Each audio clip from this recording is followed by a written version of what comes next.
को जारी है नुआ एसओपी। दशम और द्वादश श्रेणी स्कूल खोलने को जारी होती एसओपी। नुआ एसओपी अनुसार कंटेनमेंट जोन भितर थिबा स्कूल गुड़िक खोलिब नाही। यह स्कूल को आसबेनी शिक्षक किंबा छात्र छात्री। जदि स्कूल कर्मचारी कंटेनमेंट जोन भितर थिबे तेबे सेमाने स्कूल को आसबेनी। संक्रमित चिन्हट हेले संपृक्त स्कूल को बंद करने को तुरंत जिलापाल पदक्षेप नेबे।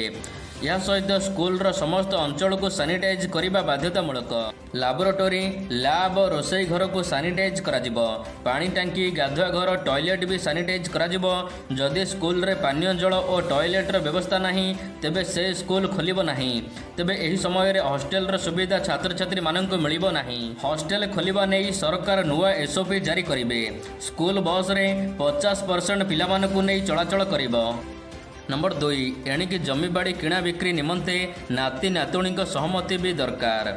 भूसंपत्ति और गृह बिक्री निमंते क्षमता पत्र और गृह निर्माण तथा बासोपयोगी करने निमंते चुक्ति पत्र पर स्टाम्प ड्यूटी को 5% रु 2% को ह्रास करागला। यह सहित भूसंपत्ति बिक्री करने परिवार सदस्यों मध्य क्षमता पात्र दलिल संपादन करने बहु नाती नातुणी जेजेबापा और जेजेमाँ को सामिल करागला। काली राज्य कैबिनेट रे एही प्रस्ताव रे मोहर लागिछि। नंबर 3 ओडिया समेत 11टी आंचलिक भाषा रे उपलब्ध हेबो बीटेक शिक्षा। सर्वभारतीय वैषयिक शिक्षा परिषद पक्षरु ओडिया समेत 11टी आंचलिक भाषा रे बीटेक पाठ्यक्रम पई अनुमति दिया जाइछि। अन्य भाषा गुड़िक हेउछि मराठी हिंदी तेलुगु कन्नड़ तमिल गुजराती बंगला मलयालम यह सहित आहामिया और पंजाबी भाषा। ए संपर्क में केंद्र शिक्षा मंत्री धर्मेंद्र प्रधान ट्वीट कर सूचना देइछन्ति। नंबर 4 आसंता काली ठारो चलिबो राज्य रे घरोई बस एवं मो बस। आसंता काली ठारो राज्य रे स्वाभाविक हेबो बस चलाचल। गतकाली घरोई बस मालिक संघ और परिवहन मंत्री पद्मनाभ बेहेरा सहित आलोचना पर बस चलाचल स्वाभाविक करने को निष्पत्ति होइछि। यह सहित आसंता काली सोमवार ठारो चलिबो मो बस। केवल 16 रूट रे गड़िबो मो बस। सकाळ 7टारू संध्या 6टा जाए भुवनेश्वर कटक खोर्धारे मिलिबो मो बस। तेबे बस रे यात्रा करने को हेले मास्क पिंधिबा बाध्यतामूलक करा जाइछि। यह सहित बस रे जेतिकी सीट सेतिकी जन यात्री यात्रा करिवे। नंबर 5 21 रु लघुचाप आज राज्य में वर्षार परिमाण बढ़िबो। आसंता 21 तारिख में उत्तर पश्चिम बंगोपसागर रे एक लघुचाप क्षेत्र सृष्टि हेबार संभावना रही।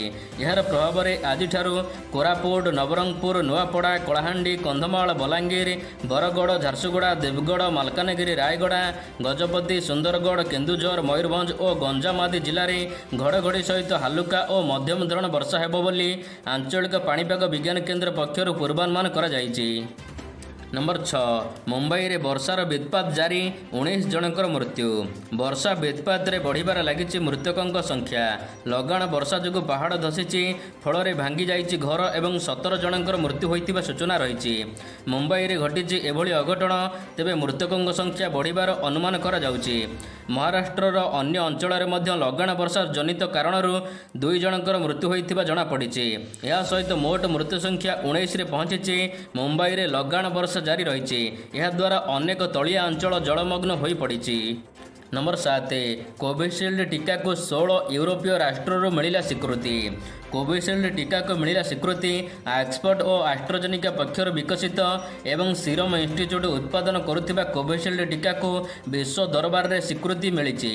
यूरोपीय संघर 27टी राष्ट्र मध्यरु 16टी राष्ट्र यह स्वीकृति देइथिबा सीरम मुख्य आदर पुनवाला कहते। या सहित यूरोपीय संघर सदस्य नथिबा स्विट्जरलैंड मध्य अन्यतम यूरोपीय देश भाव यह अनुमति प्रदान करिछि। नंबर 8 आसंता काली ठारू आरंभ होउछि संसदर मौसुमी अधिवेशन। आसंता काली ठारू आरंभ हेबो संसदर मौसुमी अधिवेशन। अधिवेशन पूर्व आज संसदीय व्यापार मंत्री प्रहलाद जोशी सर्वदलीय बैठक डाकिचंती। एथिरे प्रधानमंत्री नरेंद्र मोदी मध्य जोग देबार संभावना रही। एथि सहित उभय गृहर नेता मानक सहित समस्त राजनैतिक दलर संसद माने एही बैठक रे उपस्थित रहिबे। आज संध्यारे एक सर्वदलीय बैठक डाकिचंती लोकसभा बाचस्पति ओम बिरला। नंबर 9 आज राज्य में 66 जनकर मृत्यु। गत 24 घंटा मध्य राज्य में 2215 जन नूतन आक्रांत चिन्हट होती। यह सहित 24 घंटा मध्य खोर्धा जिलार सर्वाधिक 483 जन आक्रांत चिन्हट होती एवं आज राज्य में 66 जनकर जीवन नहीं कोरोना महामारी।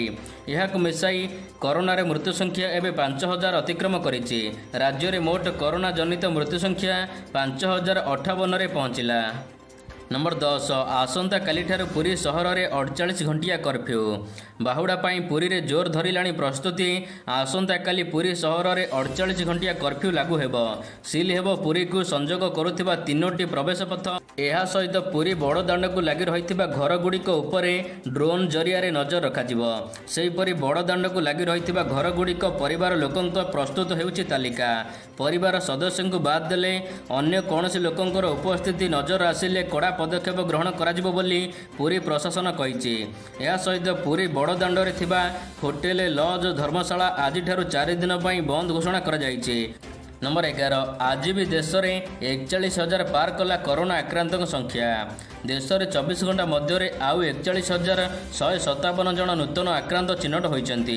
यह सहित 42,004 जन रोगी सुस्थ हो घर को फेरी एवं यही 24 घंटा मध्य पूरा देशरू 518 जनकर मृत्यु घटी। यह सहित देश में पुणी एक्टिव केस रही 4 लाख उपरे नुआ संक्रमितों संख्या बढ़ुथिबारु देश में 2 दिन हेब पुणी थे 40,000 उपरे रहुछि आक्रांत संख्या।